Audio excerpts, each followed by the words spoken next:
I can predict when hurricanes are going to happen, and I could place a position in 2025 about something that's going to happen in 2029. Today we're joined by Katherine Monson, CEO and co-founder of Hale SWx, a leader working at the intersection of science, national security, and high-stakes decision-making. With experience spanning defense, international negotiations, and frontier technology, Katherine now helps industries forecast solar activity and manage real-world risk. Why do we need to know about solar radiation? The sun spits out bursts of energy, shooting a bunch of electromagnetic force at you. Problem with that electromagnetic energy is it'll impact anything that is electronic that's coming through its wake, as well as people, like the human safety piece. We would worry about radiation. I've built space businesses for the last 12 years, and people say hardware is hard. Space people say space hardware is even harder. Yes, you could build a super hardened satellite, but that's going to drive $10 million per satellite. And then if I said to you, I can make that cost go cheaper, and all of that's now profit, that's how you're making money. I like these businesses where you make a bad decision with a chip design, you go bankrupt. Space is very similar. You make some bad decisions, you lose several satellites, most people, that's game over.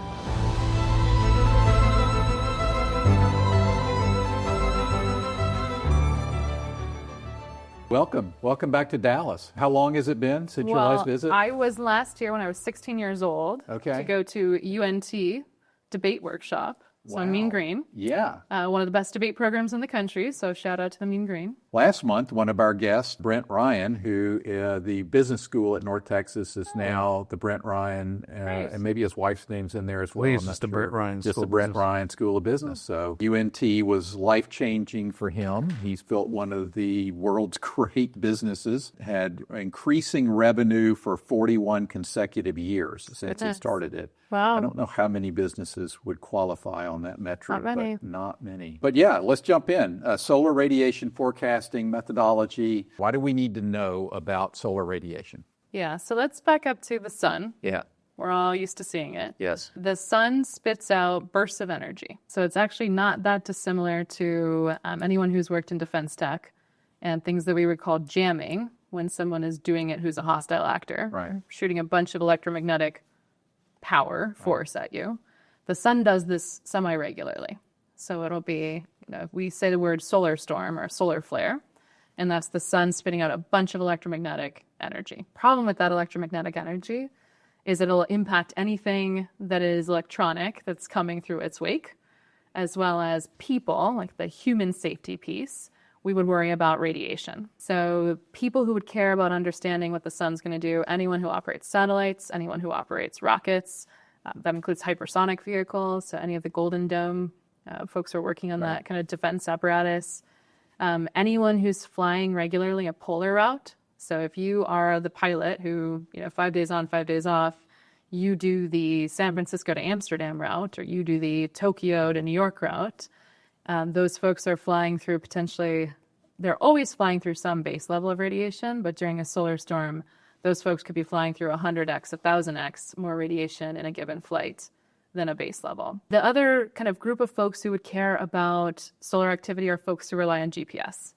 So this has become an increasing... Which is everyone, right? More and more, right? So, I said I'm from Iowa, so I'm from the land of ag, corn and soybeans, frankly, the land of pork production as well, so I'm comfortable in this room. But precision ag is fascinating now, right? We've got combines that have a map. So, the farmer can go and literally map their field.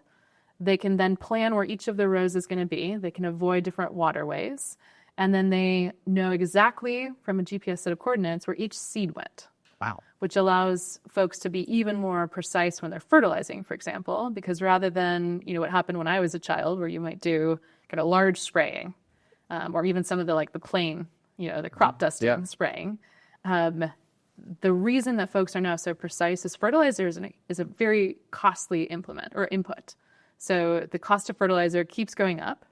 So folks want to be really efficient about how they're using that fertilizer. So now they know where each seed is. They can spit fertilizer on each seed, which works great when your GPS is working. You end up having problems if you have any type of high solar activity, and all of a sudden where your combine thinks it is, even if it's 3 centimeters, let alone 3 feet off, you're going to have problems. So this is why folks like John Deere already have a heat map where they'll be able to say what's happening right now, red, yellow, green on a map of the country. who may be having red zone issues, the GPS isn't going to be working. What the Hale technology can do, Hale SWx is our company name, is help forecast. So rather than just being able to say, hey, it's raining right now, which would be the Earth weather analogy, we would be able to say, hey, next Thursday, you're going to have a problem with your GPS.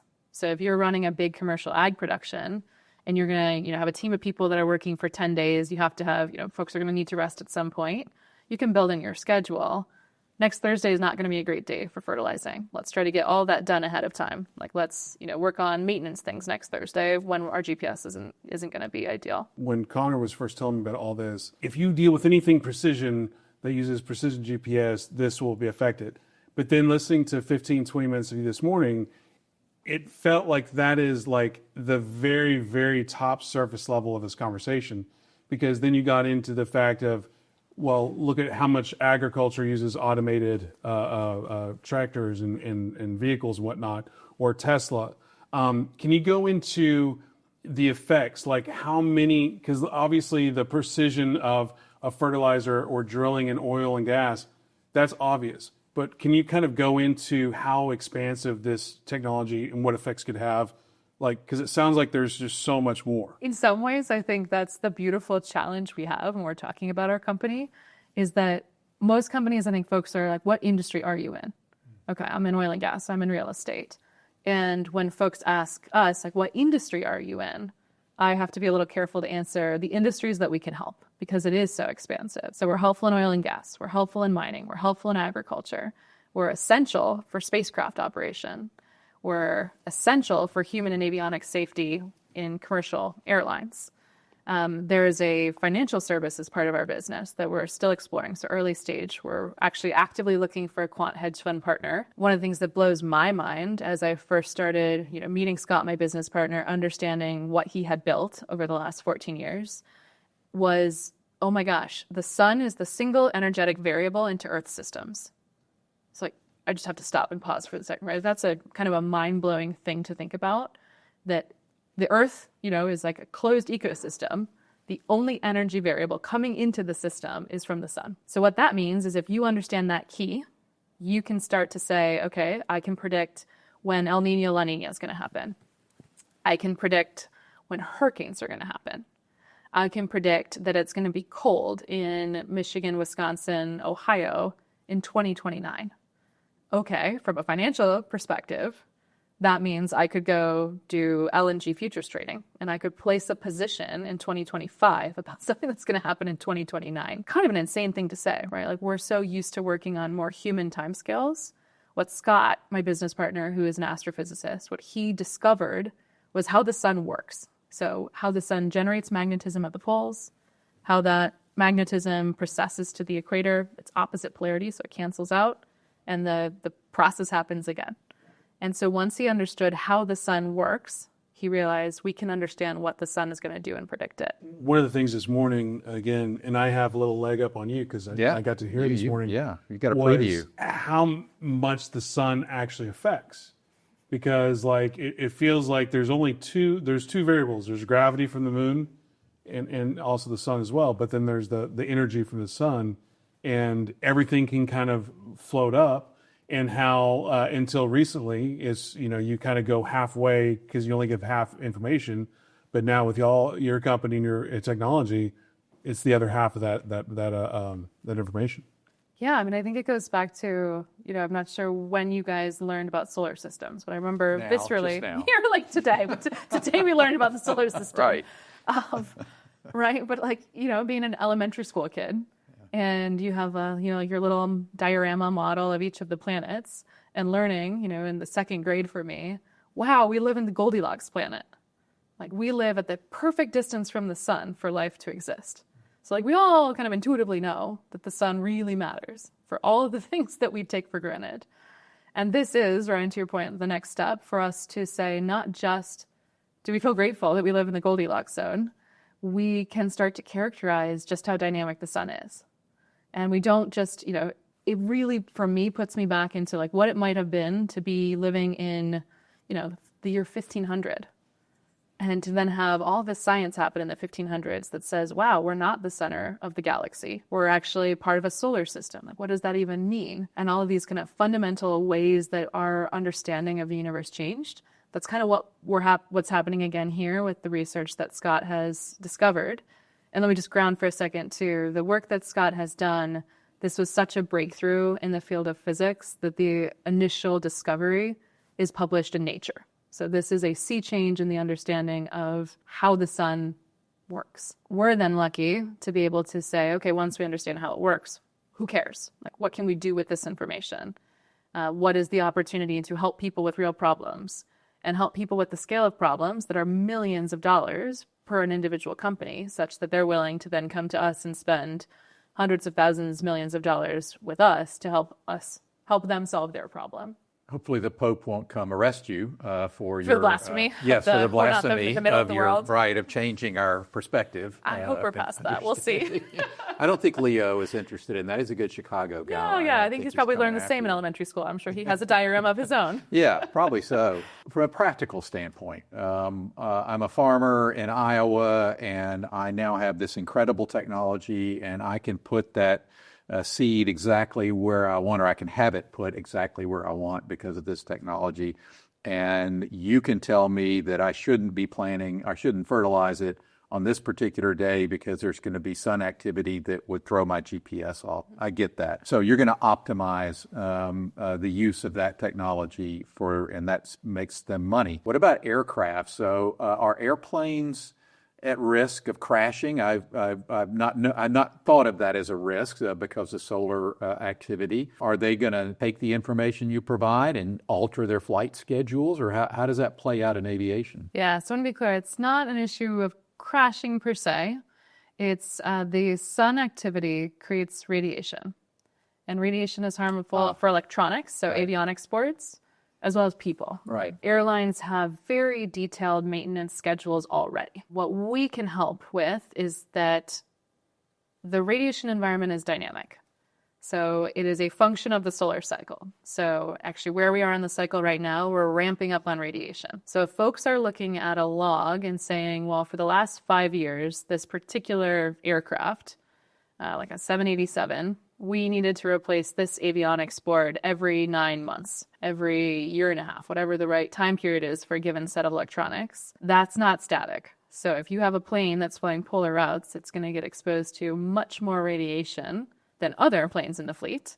But then in any given day, it's a variable amount of radiation. We have the inputs to say to the airline, here's the total radiation load that's going to happen on this board for the next 6 months. So the problem that we can help them with there is that they don't have things fail on the ground in Amsterdam. Right. And all of a sudden now you're canceling, 3 flights because you're trying to get this plane fixed that's stuck in Amsterdam. You don't have a spare 787 take those people, back to San Francisco.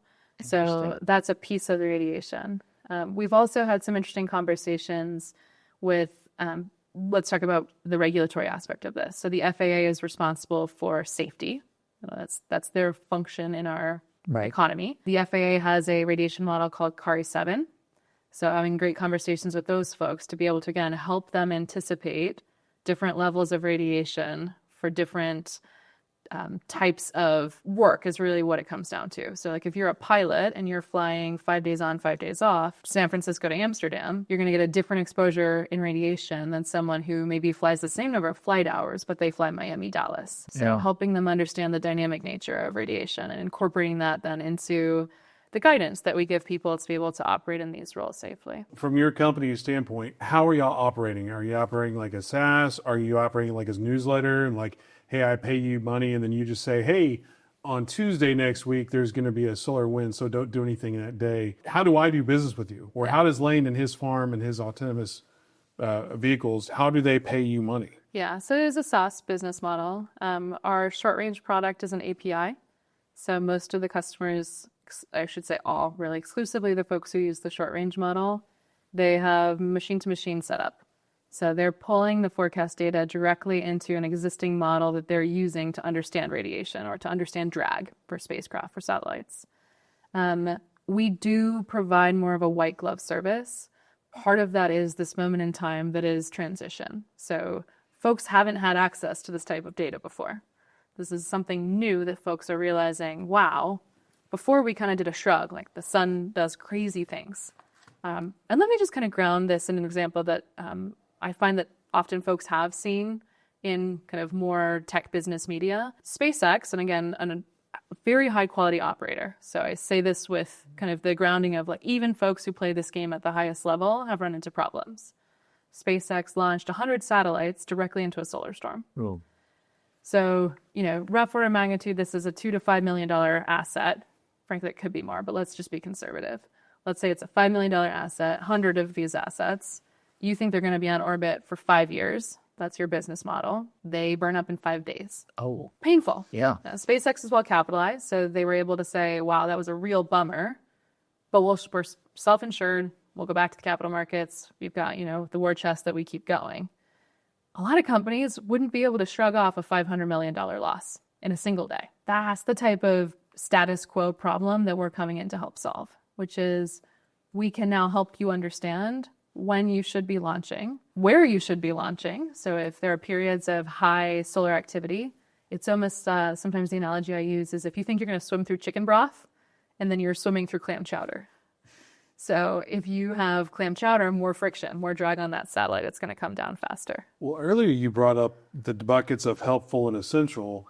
That sounds like more like it's critical. Yes. Maybe you should expand your buckets where it's not just a helpful and essential, but there's More buckets. More buckets, More yeah. buckets. But like because obviously, if you're dealing with satellites or anything that's going to be in space, there's a critical need for your type of information. It's existential, right? For some of these companies, again, for SpaceX, they can probably they have taken the $500 million loss and they keep moving.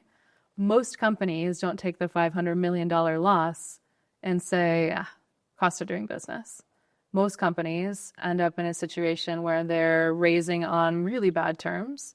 They're potentially making an acquisition play to, offload assets because their business model isn't viable if you add an extra $500 million of cost to the cap table. I presume that that solar forecasting was occurring before you and your partner got together, and he had a insight into solar activity that was new, changed the dynamic. And I'm curious, though, the accuracy before this change that you guys had brought about. Was it just that just wasn't accurate information that a SpaceX could act upon? And how accurate is your forecast? So status quo, the way that people have tried to solve this problem previously is, kind of the normal way that humans look at problems, which is, okay, we're in a moment in time. Let's look backward. Let's see what happens. So we have observed data points. Let's see if we can figure out any patterns. So folks essentially have been doing statistical regression. So they've been taking measurements of solar flares or sunspots, and they've been saying, okay, let's see if we can fit these to a curve. So statistical regression to fit it to a curve. And then let's propagate that curve forward. Right. And just see if that kept happening in the way that we fit it to a curve, what would it look like? Right. The challenge is that the sun doesn't operate that way. Right. So what's happening So right it's dynamic. Super dynamic. And the piece that we understand is like a second, third order driver than the symptom that you're seeing on the surface of the sun. And I won't say more than that because that is the secret sauce of the physical model. Right. The sunspots are predictive in about a 4-day window. So it's not that dissimilar from Earth weather, right? So if I say it is 90 degrees here in Dallas, if I had to put money on the table, it's going to be 90 degrees tomorrow. In Dallas, it's probably a safe bet to say it might be 90 degrees again next week. Right. With the sun, you can make that kind of comparison of like what's happening right now is predictive for about 4 days, but then it really drops off a cliff. So the status quo public offering, so NOAA, through the Department of Commerce, has a Space Weather Prediction Center. The Space Weather Prediction Center is the national service that says, here's the space weather forecast. They do a perfectly adequate job for about 4 days. Our model is a little tighter. We're hitting it about 15% more accurate than NOAA on that 0 to 4 day window. At that 4 day window is where that statistical regression is not helpful. It's not indicative of what's going to come beyond. The NOAA model drops to negative 0.5 which is when I say skill score, mean standard square error. To ground that, it's a scale from 1, perfectly high fidelity, you nailed it, to -1, which is like you were exactly opposite wrong. So R the score squared. of negative, exactly a negative 0.5, you're better off guessing. Yeah, right. Like it's not a helpful set of data. Right. So when we're coming into these conversations with folks in industry and we're saying, hey, that data set that you were given that wasn't helpful, so you kind of stopped asking the question. And this is where I go back to SpaceX. They are top-notch operators. It's not that they don't care about space weather. It's that nobody was able to give enough of the data set to say, hey, you're going to have a problem, that they have to just kind of shrug and say, well, that's the cost of doing business. Like, we're going to operate in space, and this is a dynamic environment, and it's challenging. I've built space businesses for the last 12 years, and people say hardware is hard.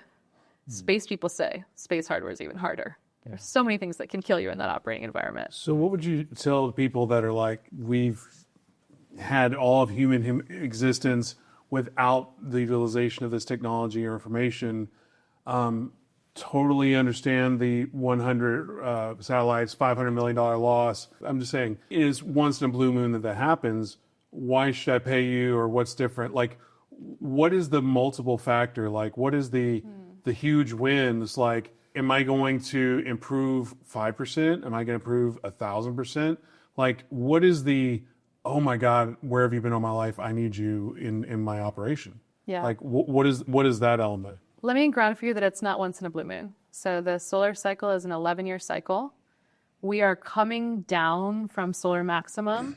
The last 3, 4, 5-ish years were really challenging. So it's not just SpaceX that had problems. All of the customers that we've converted on the space side, they all have scar tissue. When we come to them and say, hey, we can help you, they're like, oh, thank you. That was really rough. That was deeply unpleasant. We had to have a number of really tough conversations with our board of directors because it looked like we didn't know what we were doing, because we didn't. The sad thing then is that nobody did. So it's hard to hold, one group more accountable than others. But these folks are like, wow, you can help us avoid a CapEx management problem. So it's, the $500 million is a catastrophic event. But even things like, is this $5 million asset going to be revenue generating for 8 years? Or is it going to be revenue generating for 2 years? So one of the ways that we help customers in the space industry is at the planning horizon. So we're actively working with folks right now on a long-range forecast. So we can give them 3, 5, 10, 15 years of what's going to happen in terms of the baseline. That allows folks to make decisions like, should I launch to an 800-kilometer altitude? Because, there's going to be a lot more like what I said, clam chowder. It's going to be more friction. So I'm going to come down faster. So I want to start higher. It's because I want that revenue generation for 8 years.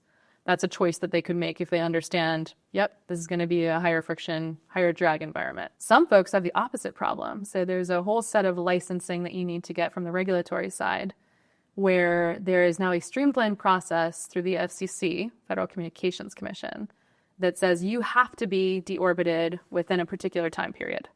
And if you don't deorbit, this is all kind of trying to prevent space trash. We don't want satellites lingering forever and creating, frankly, like collision obstacles for people. The problem that those folks have is if we don't come down soon enough, we lose our $1 million per satellite bond. So that creates a different problem where they want to come to us and say, hey, Katherine, hey, Scott, can you guys help ensure that with this particular form factor of satellite, if we start at this altitude, are we going to get low enough, fast enough in this next period of time? I'm a little confused. Well, I'm a lot confused usually, and that's my standard operating procedure. But you just talked about a longer term forecast. Yep. And earlier you talked about a 4-day forecast, and said that your models are 15% more accurate than NOAA. I didn't hear you say what happens beyond 4 days, other than it falls off a cliff. Yeah. In terms of the predictive value of that 4-day window on the next 4 days. So help me understand, how does your model improve beyond those 4 days, and how do you make a long-range forecast? Do you lose the accuracy, which you must, right, over a longer-term forecast? Well, I say you must. You may Well, not. this is where we go back to the nature of our model is a physical model. So it's based on how the sun works, at a kind of fundamental level. Like, why does the sun do what it does in terms of electromagnetic forces? Right. Our skill score for our long-range model, so that's, again, we can run it out 2 solar cycles. If you, Lane, were like, hey, tell me what's going to happen 22 years from now, we could generate a long-range forecast for you. Right. It would be a hefty price tag because we're calling a shot that's 22 years out. Right. That long-range forecast, we have a version of that model that we locked in 2022 that is tracking at 0.8 in terms of skill score. Okay. So we do have an Highly operational predicted. customer, Yeah. a beta user who started using that forecast in 2022. Those folks, we just checked in with them and said, and the companies plan it. They're very public about working with us. We published some papers together. Fantastic constellation of small satellites that images the Earth every day. So they've had a pretty bold mission that they've been successful in achieving. We checked in with them and they said, hey, we don't want to upgrade to the newest version of the model. So we're always, making tweaks to the model to say, oh, there are things we want to lock in even more. They said, no, our operational flow works great. This has been so highly predictive. Like, we're good. Good work. Thank you. Yeah. Which is a huge compliment, right? I mean, this is something that, we called the shot 3 years ago, and to get the feedback from the customer that things have played out exactly as have shown in the forecast. Just to kind of go back and be more clear on our products. We have a short range offering, which is a rolling 14-day window. So folks who have access to the API, they get an update every day with the next 14 days. Okay. There's then the long range forecast, which is a separate product. That's a static moment in time where someone says, tell me what's going to be a baseline solar activity every month for the next X years. Again, you could say we want a 5-year forecast or we want a 10-year forecast. Most folks are kind of in that 5 to 10 year range from a planning horizon. There are very few industries where people are trying to make plans, 10, 15, 20 years out. So those are the two service areas, is the short range and the long range. Some of our customers use only the short range because they're concerned with more tactical operational problems. That'd be more what we would expect to see in, precision agriculture, right? Farmers aren't worried right now about what day of the week they're going to plant, in spring of 26.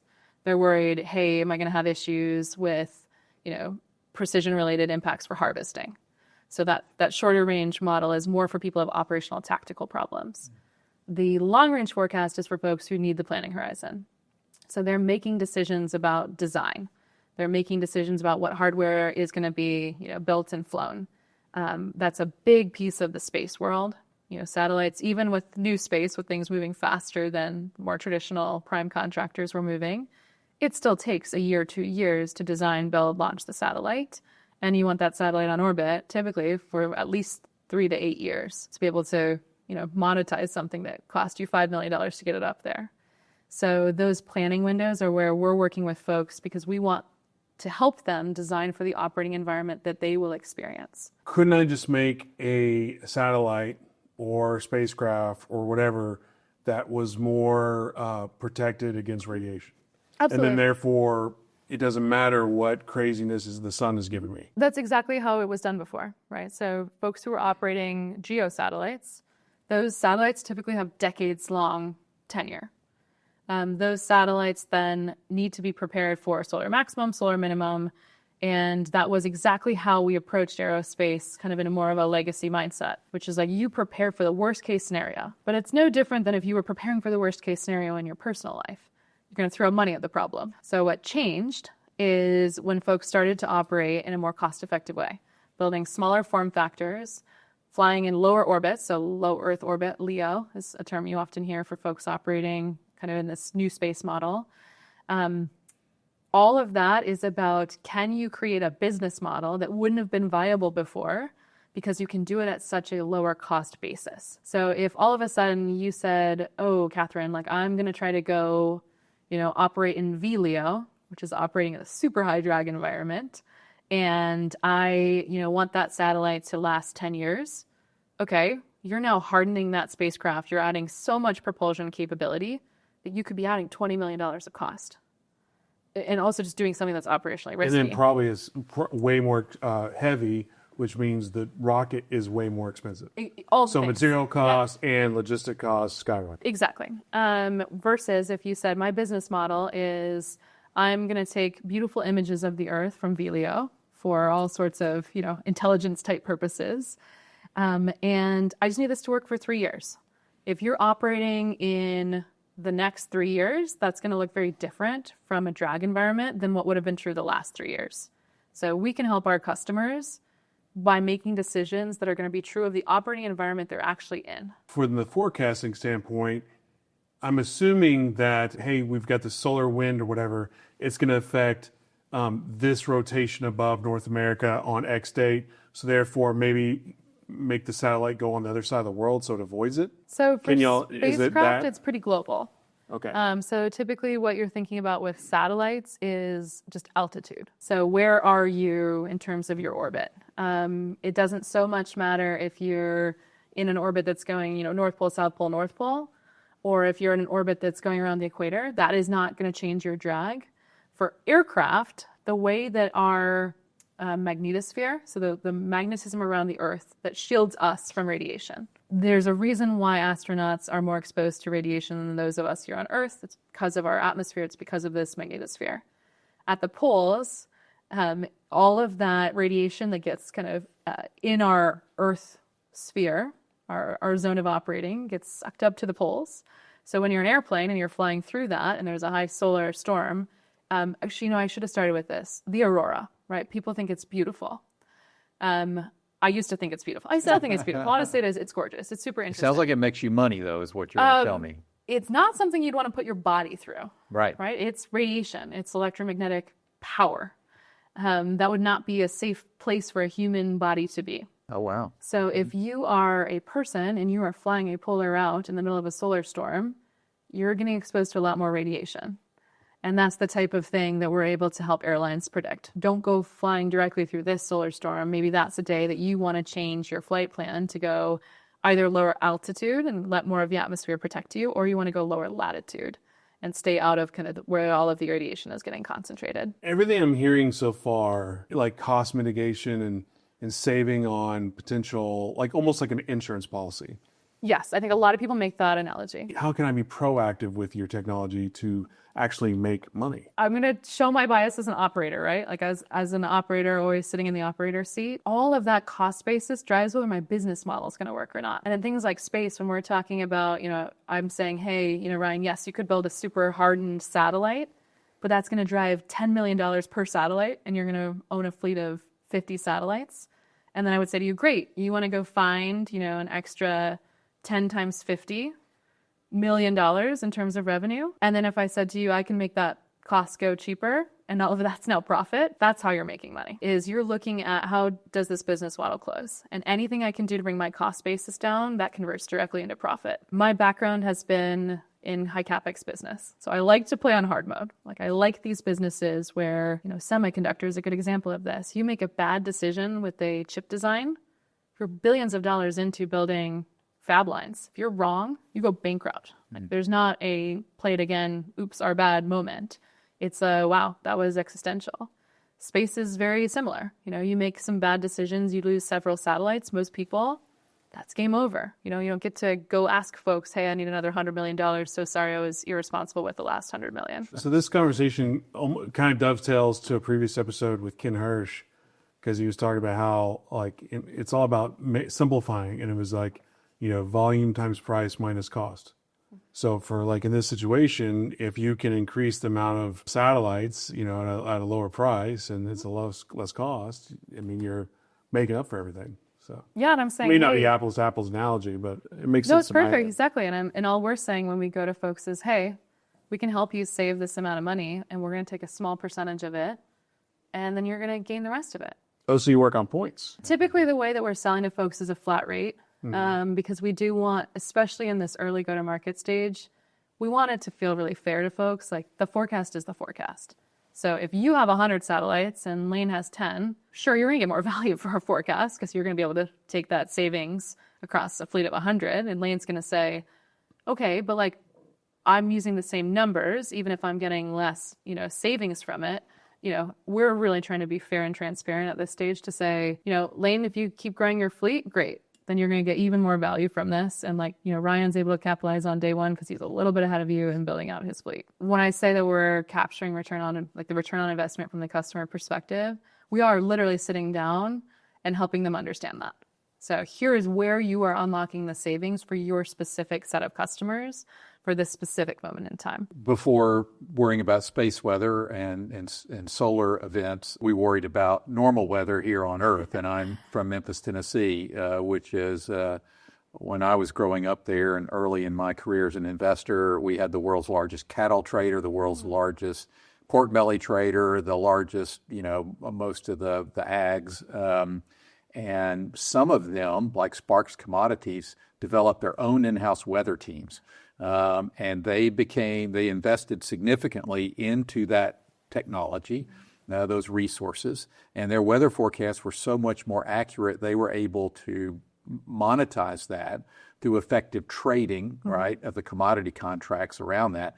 Then they started selling their weather services to farmers and others. And so I see the business of weather. This is a new weather for me, but I guess I'm curious about sort of what came first, the chicken or the egg. We interview a lot of entrepreneurs, and I've met a lot of entrepreneurs, and a lot of times they have a passion play and they become really passionate about something and they turn it into a business before they'd really figured out what the business model is. Elon Musk is known for that. At least that's the reputation he has. If he kind of falls in love with something and then he worries about how to make money out of it later. So which came first for you guys? Did you see, it sounds like the science and this sort of breakthrough science came, and then there was an epiphany, and he went, wait a minute, this could be valuable. Is that how it played out? Absolutely. Scott's journey with this company started 14 years ago. And it started in a place and time where, Hale SWx as a corporation didn't even exist as an imagination vision. Right. It was Scott as a scientist, and, he's grappling with, why doesn't this make sense? Why can't we understand this? There's something I think that drives people who are, called into science, which is I need to understand why. Like, why is this happening? And he wrestled with that problem and was able to have, this big breakthrough in terms of the field of physics. And then it organically started to unfold. So I mentioned this period where a lot of the space operators have scar tissue. Those folks reached out to Scott. So they found him at his role as the deputy director at NCAR, the National Center of Atmospheric Research. So he was an administrator role. But they found his papers. And they said, we are getting burned out here, quite literally. Yeah. Can you help us? You seem to be onto something here. We desperately need help. So that was a very organic process of people who are having this problem coming to find somebody who they thought could help. I met Scott last year, about a year from now. My background is commercializing new frontier technology. So really working in these places that are high CapEx, working in places where we've never done this before. Do we know if it's going to work or not? Scott and I started talking, and to me, it was like layers of onion. So I thought I understood it. I said, okay, great. I understand the space piece of this. I've come from space. Oh, okay. This aviation piece of it. Interesting. Radiation. Hadn't thought about that. Oh, interesting. You can predict when hurricanes are going to happen? Wait, what? How is the sun related to hurricanes? Oh, interesting. This is tied to Earth weather net large. Oh, interesting. We could start to make a commodities play. We could start to, there are all sorts of ways we could take this technology with futures trading, with being our own insurance company, if we thought we would have more actuarial accuracy than anybody else. Yeah. And that's what really got me intrigued, is we need to simultaneously run down each of these industry verticals and make sure that we stay focused, that we don't try to boil the ocean. So that's the moment in the company's journey that we're in right now, which is doing all of the go-to-market capture in product work in the industries that I just mentioned. And we're at different places in different industries. So space, we have the legacy all the way back to 2022, people who had a very real pain point. We just got started in aviation this Q3, just got started with precision ag Q3, and I would say we're still dipping our toes in for precision oil and gas. And we have the idea to start with precision mining. We've had a couple of interesting product calls, but haven't had any real, we haven't really chased any customers in that domain. So it's a very early stage for the business. We were just talking earlier about the commodities trading and the futures trading. We're actively looking for a partner in that realm. So I have been taking meetings with different folks who may be our partner. At this stage in my life, I'm not going to come up to speed and try to be a quant trader. There is a real skill set to understanding how you would take an idea and make a position in the marketplace. We want a partner. So we want to have our model be an input for somebody else's trading strategy. Yes, you're experts in this thing over here, and it's more like identifying what's the impact everywhere else. And not just what the impact is, because obviously if you could be like, hey, by the way, we have this giant hurricane coming in a couple weeks. It's called Katrina, and it's going to wipe out the bottom half of the United States. Okay, but then what? That's cool that we have information, but what's the and then? Obviously, I don't have any information, but if I'm the insurance company and I'm going to be out billions of dollars, okay, I see the truck coming. Thank you for letting me know the truck's coming, but it's like, how do you, or is it even in your purview to assist them and to avoid that truck? So can't avert hurricanes, right? Like we don't have Right, the power you can't to avert it. change. Yeah, what we could do and what we can do is the hurricane thing is so funny to me. So Scott casually in February of this year, he was like, oh, we were talking about something we were going to be doing down at Cape Canaveral. There's a big satellite launch that is related to nowcasting space weather. So there's a big NASA satellite called Space Weather Follow-On. All of this context just to say we were talking about hurricanes of the Cape. This is a national asset, a multi-hundreds of millions of dollars satellite that we're going to launch with taxpayer money. We don't want this thing to get hurt by a hurricane. Scott said, we don't have to worry about that. It's going to be a light hurricane year. It's like, how do you know that? It's February. He's like, oh, well, because we're in a period of high solar activity. The high solar activity means we have high stratospheric winds. High stratospheric winds means that things are moving, so nothing has time to build up, force into a storm cell. And I said, that'll be super interesting to see how that plays out. Like, noted that you said that in February. And Connor and I were just chatting. Gosh, we're halfway through hurricane season. We've had one storm in the Caribbean. He called it. Yeah. So if you're an insurance company and we had picked up the phone in February, I could have said, hey, your capital allocation, you could be a little bit more aggressive with putting it into things that are less liquid, because you're probably not going to need to do a lot of payouts this year.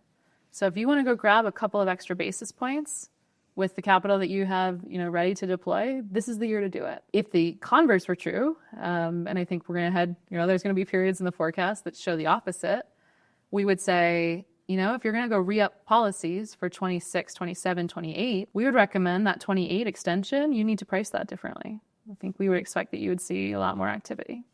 So can we change the storm happening? Absolutely not. That's force majeure for a reason, act of God. What we can do is help people understand, characterize the risk, and price it accordingly. Billions of dollars at stake there. I became aware recently of a model that was developed by a female mathematician, statistician, that really revolutionized how insurance industries underwrote weather events. And this is in the last 10 years. And one of the things she did was she sort of created a value map of the areas. So it's not just what's the likelihood of a storm hitting, which you may have been able to forecast that more accurately, but it was, if the storm does hit, let's use our aerial photography, our mapping to figure out what's the value, what do we have insured on the ground there? So what's our exposure? By doing that, one of the things is you reprice it, the other you reinsure it, right? You sell off that risk. Let somebody else take that on. Let somebody else take that on. So it was Intel that allowed insurance companies to make or not lose billions of dollars. It's really fascinating when somebody sees something in a different way that really improves outcomes. I want to pivot a little bit because I'm really intrigued with part of your background. When I was doing some homework on you, it said early career included work as a fellow at the U.S. Department of Defense and international negotiations. So I'm this lower middle market M&A advisor, and I work deals and I have to negotiate deals. And I'm always fascinated with, am I negotiating right? Am I using the right style? Where do I push? Where do I pull? When do I shut up? And there's all sorts of different schools of thought on how to negotiate. So you can read one book that says, you don't give an inch, right? You just hammer them, all the way through the process. And then Harvard has a group that studies this, that's published work that says, no, you want to figure out what a win is for them, and you want to let them win over here and you win over there. So if you have a background with the U.S. Department of Defense and international negotiations, what do you find to be, and is there a single style, or is it dependent upon the specific negotiation and who you're negotiating with? So I definitely have a pedagogy. And it's great that you bring up the Harvard Center negotiation. Yeah. So after I left the Pentagon, had a great experience as a fellow there, I decided that the thread I wanted to pull was negotiation. Yeah. So to me, negotiation represents how do you solve problems with other people? Right. And I did then and desperately do still care about solving the type of complex problems that one person can't solve alone. I don't need help tying my shoes. I got that one. Right. But, Lane, if you and I are going to go try to figure out how we're going to put positions in liquid natural gas futures markets, I'm going to need your help. I'm not a finance person. I work hardware technology, frontier CapEx businesses. Like, I'm going to need help navigating, Ryan, finding the right people who would be experts at that. That problem solving, I use the word negotiation. So I think a lot of people think, put your hand on the table, we're going to arm wrestle. Right. It's like, no. We just need to figure out how to get all of these group of people to decide, we want to go there together. But also decide, no, I don't actually want to go there. I'm going to go with that other group that's going to that other hilltop. Right. That's also a helpful outcome in a Right. negotiation. Right. Coming out of the Pentagon, I went to go work for one of the 2 consulting firms that spun out of Harvard Law School. So I worked for Vantage Partners. So if you've ever read the book Getting to Yes, I worked for that team. Yep. I did some amazing work at the firm. We worked with a lot of high CapEx companies, a lot of Fortune 500, people who have billion-dollar scale problems so that they're willing to spend $1 million to get very bespoke help. I do think that informs the way that I see negotiation, which is, what are you trying to do? So I think when people call me and say, you get known in your social community as the negotiation person, which is fun because then people call you when they have deals. Right. It's really fun. Just get to hop in and help people. Folks will say, well, I need help. And I'm like, great, what are you trying to do? So if you've taken any of the Harvard negotiation kind of framework, interests, what do you care about? What does success look like for you? I am shocked by how many, and I shouldn't be now, right? I've seen this so many times, but I am still surprised by how many really smart people, when they're asked that question, they're like, I don't know, I just want to win. I'm like, great, what does that mean to you? Yeah. Is that, X $1 million deal size, because that's going to look great, for you to go get the next big deal? Is it profitability? I'm going to be able to get this at, X, what it should have cost this, and I'm going to get it on a price that I can flip. It doesn't actually matter what the overall cost or the transaction value is. Is it that you want to build relationships in this industry because you're just getting into it and it's helpful to just put your toe in? And any win in this domain is a step toward, ongoing relationships and expansion of value you can create together. So I would say I always start with the question of what are you trying to do here? What do you care about? What does winning mean to you? Right. And Harvard, if I remember correctly, from reading their literature and getting to yes, is, they would differentiate between that and positional bargaining, where, Ryan wants to sell me that pad for $100 and I want to pay him $50, and one of us is going to lose, right? Unless we meet in the middle, I guess, and that's okay with both of us. For me, as a guy working deals, the challenge is I get a letter of intent or an indication of interest, and it's got these 15 different deal points, right? This price, these terms, this employment agreement, that. And so there are 15 points, and we disagree with all 15, right? We want more money, we want better terms, and you get locked into this positional bargaining that's all conflict. Yep. And people yell and scream at each other. I worked in a large M&A shop where there were dozens of deal makers, and it was interesting to see the styles. I had a yeller that sat near me, and he yelled and screamed all day at people on the phone. I'm more of a carrot guy. I'm trying to help everybody win. But Harvard's, as I recall, position was find the win, figure out what they want, what is success to them, figure out how, without saying, no, this is my position, this is your position, one of us is going to win, one of us is going to lose. Is how do we figure out how we both win? Now, the practical application of that is challenging to me. Sometimes you get so mired in the deal itself and the negotiation and you get so frustrated. So maybe you could come consult me on negotiation I'm happy skills. to be helpful where I can. Yeah. Absolutely. Maybe that's the reason that the close rate in our industry, which I would call the success rate, is so low. Firmex, which is a service provider in our industry, that does a survey, and they interview all the folks like me working deals, and they said that last year, the most recent 12-month period they studied, said 30% of deals fell out between LOI and closing.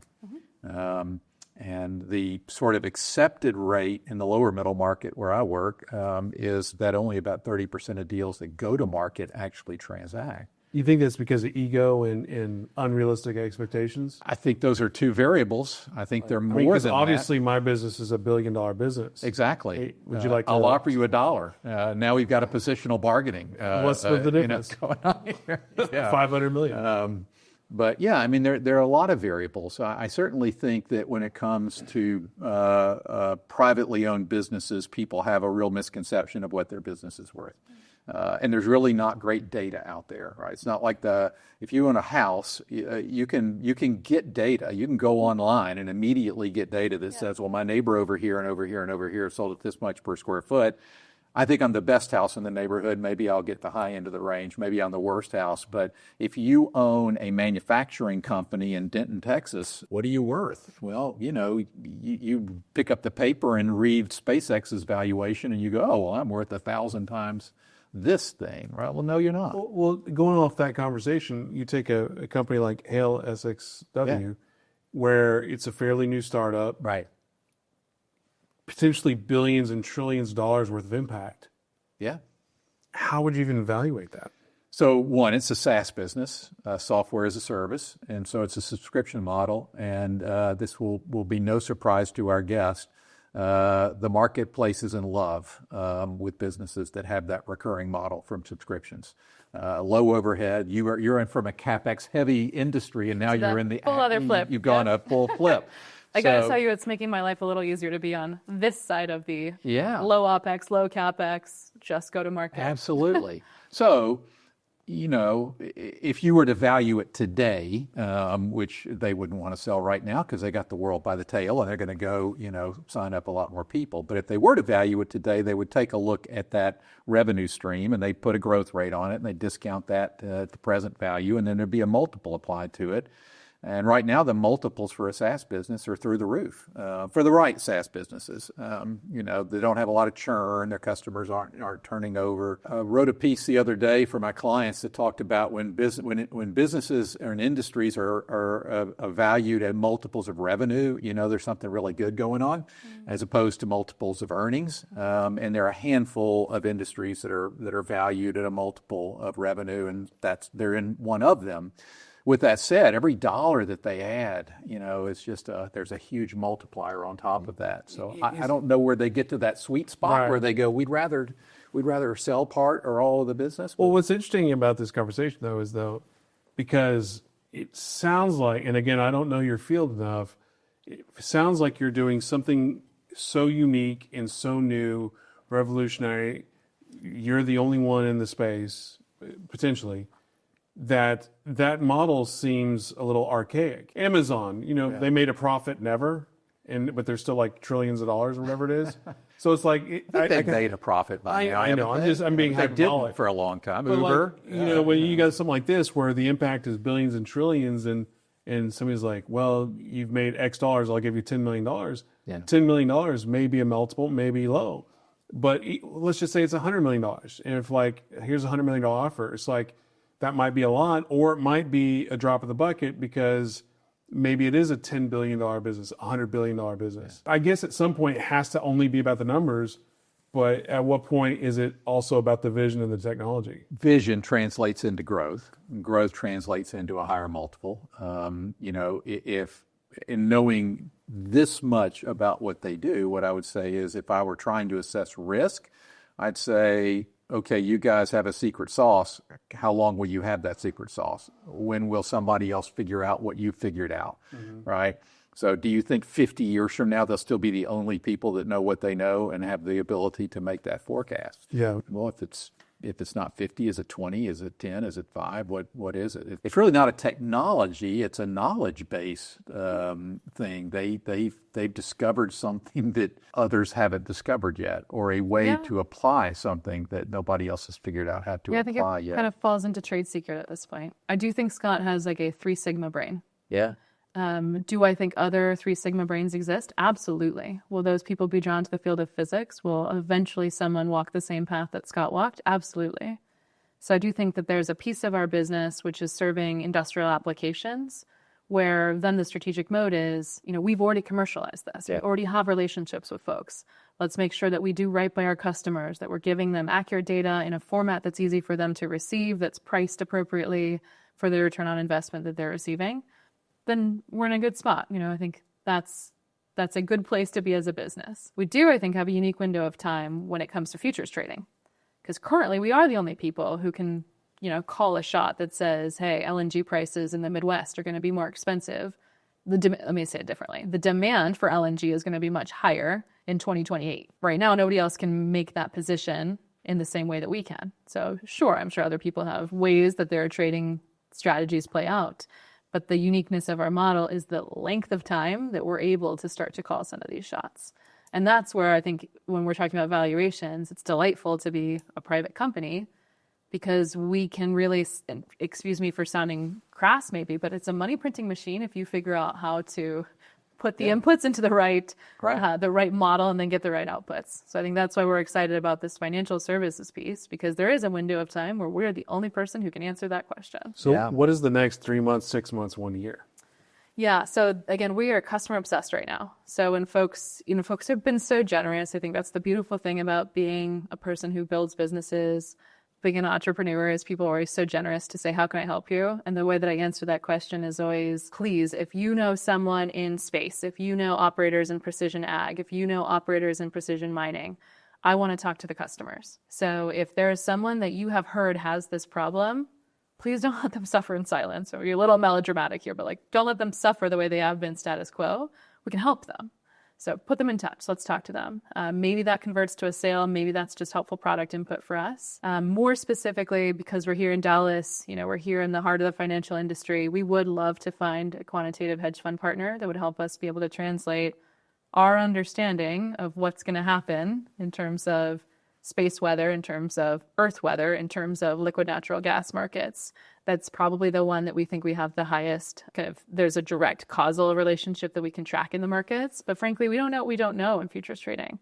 So we'd love to partner with someone who said, oh, actually, I think we'd see that signal really strong, here in this commodity. Or we're going to see it in insurance. We're going to see it in shipping. So those are the types of conversations that we're really excited about having.